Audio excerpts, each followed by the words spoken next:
So I do not want this leg to be able to be compressed to this leg. One thing that you'll notice if you watch a good butterfly guard play or somebody play some of this open guard is you won't really ever see them, while they're sliding and moving, you won't ever see this happen. See how my knees are starting to meet each other, and now they're pinned together. Just like if you watch me do butterfly guard, or if you watch somebody who's real good with butterfly guard, rarely will they kick back with both legs at once, or rarely will they stick both legs out forward at once, because look at this position. He can pin my knees together, bad time. So keeping this about 120, like 90 to maybe 130 degrees is where you want to be. And keeping at least one of my legs cocked in nice and strong. This is pretty much where my legs are strongest. I've got a 90 and I've got a 90. That's about as good as it gets. I got a lot of options here.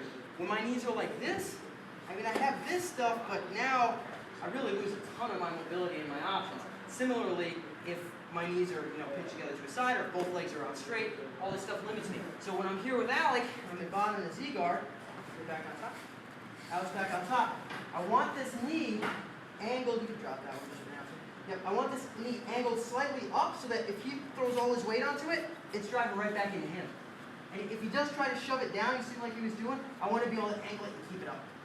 Yeah, so I'm just going to keep that knee driving up towards the solar plexus. I might not always touch it if he's a much taller guy than I, but I want to have this 45-degree-ish angle going upwards. So now I'm able to continually keep him, again, braced away from me. At this angle, he really can't get his chest back to my chest. If my knee is across, like Alec was trying to do, he'll get his chest right back to where it was. I'm squished. So we're here. This is the position. Now, I got to go into this leg lock attacking position that I was referring to before. So what I'm going to do from here, I'm braced away from Alec. Again, I've got my hand on his shoulder. What I'll do now is I'll take this hand and I'm going to bring it underneath his knee. This one's still braced here. As this hand goes underneath Alec's knee, I'm going to do two things at once. I'm going to take this foot out and I'm going to bring it under his armpit. And I'm also going to bring my right shoulder to his knee. So I'm here, I'm coming here. See where I am now? So this is the position I want to get to. So initially I'm like this. This, like right, if I just get here, this isn't quite a leg lock position yet. I don't really own this leg. So I need to not only pass my leg through, if I just stay here, Alec will sprawl on this, he'll get this cross face in my grill, and this is bad. He'll beat me like 9.82% of the time if I end up that way. However, if I'm here, as this leg, literally as this foot passes under his armpit or past his hip, my shoulder is going to dive bomb towards his knee. Right now, Alec, go ahead and sprawl.